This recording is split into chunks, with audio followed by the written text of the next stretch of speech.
Bonjour à toutes et à tous, j'espère que vous allez bien et bienvenue dans cette revue macroéconomique. Pour ce faire, nous allons balayer le calendrier économique, nous ferons un point sur les probabilités de baisse des taux et aussi nous finirons par une analyse graphique des différents actifs qu'on peut voir, notamment le S&P 500, le Nasdaq, le BTC. On fera un point également sur le pétrole et aussi on regardera un petit peu le VIX. Alors, si vous appréciez ce que je fais, n'hésitez pas à liker, à partager cette vidéo et surtout n'hésitez pas à me suivre sur les différents réseaux sociaux. Le lien se trouve en bas de la description de la vidéo. Alors, on va commencer par le calendrier économique, donc qui est assez intéressant ce mois-ci. Donc là, on peut voir pour commencer déjà que nous avons eu en début du mois les chiffres du NFP, donc c'est l'offre d'emploi. Donc là, on peut voir que l'offre d'emploi est légèrement en dessous des attentes, hein. Donc là, on avait, voilà, alors par rapport au précédent, elle est en baisse, hein, mais si on regarde par rapport au consensus et au forecast, on est légèrement au-dessus. Donc ça, c'est plutôt positif. Donc là, nous avons aussi également les chiffres du taux de chômage, donc là, qui reste constant. Donc là, ça ne bouge pas, donc ça, c'est plutôt bien. Donc une offre d'emploi qui augmente et un taux de chômage qui reste constant. Donc ça montre que l'économie américaine est toujours dynamique. Et ensuite, les chiffres qui sont tombés hier, qui sont quand même assez importants, et là pour le coup c'est pas la même, c'est les chiffres, tout simplement les chiffres de l'inflation. Donc là on peut voir que précédemment on avait 3,3, donc là on est passé à 3,8, donc là on est même au-dessus du forecast. Donc voilà, donc là augmentation inattendue. Donc là cela est facilement entre guillemets explicable, notamment si on regarde le prix du pétrole dû à la guerre en Iran notamment. Donc là, on peut voir que en fait, le prix du pétrole, il a pris allez, facilement 100%, 50% en même pas un mois. L'augmentation de l'inflation provient, je pense, d'ici. Donc là, on commence à ressentir les effets de la guerre de l'Iran. Donc là, on a une inflation qui augmente. Donc ça, c'est un peu le point négatif. Après, pour les chiffres à venir, donc là, nous avons les chiffres du PIB qu'il faudra surveiller, je crois que c'est demain.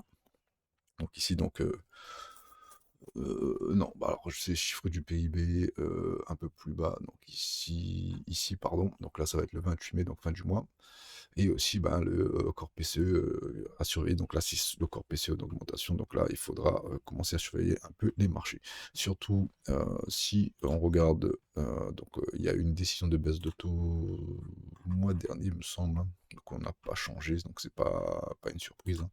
Donc là, si on regarde un petit peu sur les probabilités de baisse de taux, donc là, si on se met à décembre 2026, donc là, on a 63% de garder les taux d'intérêt au même stade que maintenant. Et on peut voir qu'il y a 63%, voilà, c'est exactement la même chose de changer. Donc là, donc ça augmente 33%, donc là, ça, c'est à surveiller, donc là, ici. Mais que ça baisse, la probabilité elle est quand même assez faible. Donc ça, pour le coup, on peut pas utiliser ce narratif en disant que voilà, les taux vont baisser, etc. Vu comment le pétrole augmente, vu l'inflation. Donc voilà, ça, je pense qu'on va plus trop y toucher pendant un moment. Et le pire des scénarios, ça serait qu'on augmente les taux même. Donc, voilà. Donc ça, c'est à surveiller. Maintenant, si on regarde un petit peu graphiquement, donc alors l'inflation revenue au-dessus de ce qu'on attendait. Mais voilà, le marché, lui, il s'en fout un petit peu. Donc là, on peut voir que nous avons eu la prise de stop du plus bas de septembre 2025. Donc si je regarde maintenant en trimestriel, ouais, c'est ça. Non, c'est pas ça. Donc je pensais qu'on allait prendre un plus bas trimestriel, mais on est venu prendre un plus bas trimestriel ici. Donc ça, c'est plutôt pas mal aussi. Et on est venu prendre un plus bas mensuel ici. Donc là, c'est très bonne réaction. On a réagi aussi également, donc là je parle du S&P 500, désolé je vais oublier de préciser, mais là aussi on a réagi dans une imbalance mensuelle, euh, voire même weekly ici, hein.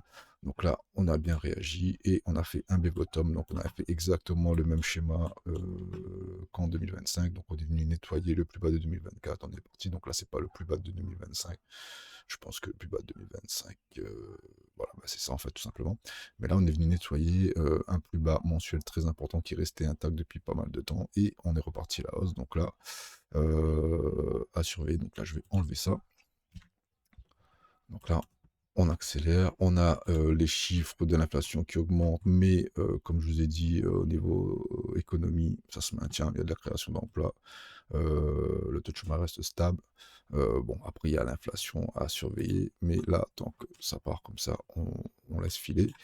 Et pareil pour, le Nasdaq. Donc là, si je viens sur le Nasdaq, donc pareil, on a fait le même mouvement. Je crois qu'on est venu prendre, le plus bas, pareil, de juillet cette fois-ci. Donc il me balance aussi également ici et on a réagi, on est parti plus haut. Donc ça, c'est plutôt pas mal pour les marchés américains. Donc on voit que l'économie reste stable. Alors le seul, on va dire, signe noir un peu à l'horizon, ben, c'est la guerre en Iran. On ne sait pas trop comment ça va évoluer. Mais ici, ce qu'on peut dire sur le pétrole de manière assez rapide, c'est qu'on est dans un range ici. Attendez, j'ai pris une tablette un peu trop grande. On va faire ça comme si, voilà. On va même mettre en DI. Donc ici, on est dans un range hein, depuis le début de la guerre, donc mars. Ici, hop. Donc là, on est venu bas de range. On est reparti. Donc on a laissé les hauts de range un peu. Donc là, je suis sur le Brent de mer du Nord. Hein. Donc là, on peut voir qu'on a laissé pas mal de stop au nord. Donc ça serait pas mal que à un moment donné, on vienne chercher ça et qu'on se renverse et qu'on on attaque comment dire, une baisse sur le pétrole, ça pourrait faire pas mal de bien à l'économie et peut-être continuer à pousser un peu les prix plus haut. Donc là, clairement, on est à l'achat, surtout on va dire les actifs à risque. Donc là, après, si on regarde un petit peu l'or, voilà, l'or en train de ranger, hein. Donc là, on est venu sur la zone de rechargement de long hein, de ce mouvement, donc là que j'ai décrit ici. Donc là, on a bien réagi. Donc là, c'était une zone pour racheter de l'or hein, pour ceux qui investissent dans l'or. Donc là, c'était pas mal. Donc là, pour le silver aussi, c'est pareil.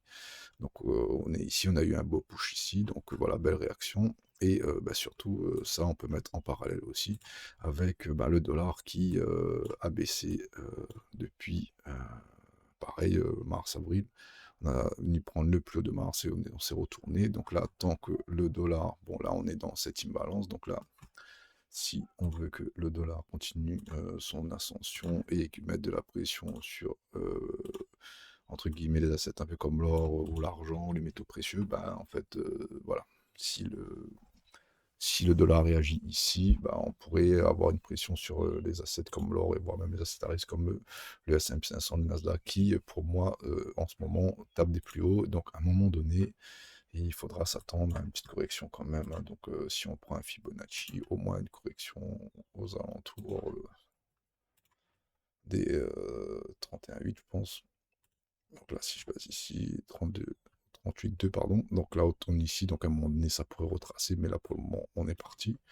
Donc là, si je regarde un petit peu les objectifs qui peuvent être atteints, donc là, si on se replace ici,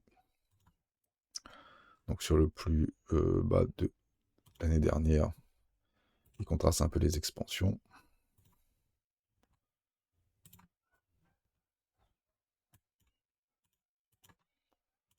Donc là, on peut voir qu'on commence à taper les chiffres d'or, voire même les 2 fois expansion. Donc là, on pourrait avoir à peu près la même chose. Donc là, si on regarde ici, 1,4, 1,4 ici, donc c'est pas des objectifs qui sont facilement atteignables, je veux dire. Donc c'est si on repart dans ce style d'expansion, donc là on pourrait, donc là si on refait la même chose ici,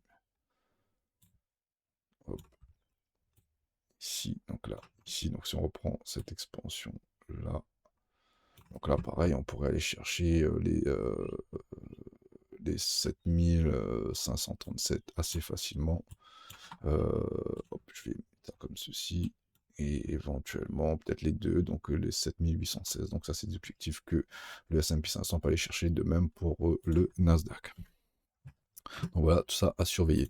Maintenant, si on finit par le BTC, donc là, le BTC, lui, pour le coup, que si on compare au S&P 500, au Nasdaq, alors un peu plus faible. Donc là aussi, on peut voir que bon, bah, le Nasdaq il est sur ses plus hauts, les S&P sont sur des plus hauts, et le BTC, lui, bah, il est toujours bah, ici, tout simplement. Il est en train de il a fait un plus bas ici en début d'année. Bah, là, il reprend une petite jambe haussière tranquillement. Bon, sachant qu'il y a des gros paliers à passer, donc on peut avoir ce palier-là déjà, ce gap-là qui est en train de travailler et qui, je pense, qu'il va finir par casser à un moment donné. Nous avons aussi les imbalances ici. Donc là, je pense que si il passe ça, ça peut être un petit peu le prochain objectif, aux alentours des 100 000 dollars le Bitcoin.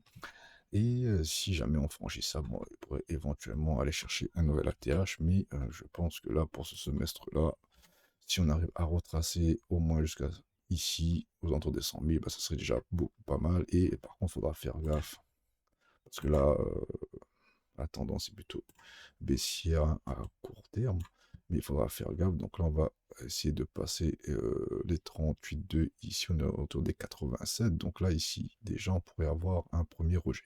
Donc là, cette zone aussi à surveiller. Donc là, si je répète, donc il y aurait ce gap-là à surveiller. On est pile poil dedans. On aurait les 38,2 aux alentours des 87 000 à surveiller. Et si jamais on arrive à franchir tout ça, ben, on aurait un objectif aux alentours des 100 000. Et puis ici, éventuellement, zone de rechargement de short entre les 103 et les 115 000 de ce mouvement baissier. Voilà. Donc, je n'ai pas plus de choses à rajouter sur la macroéconomie. J'espère que ça vous a plu et je vous souhaite une excellente semaine de trading. Ciao, bye.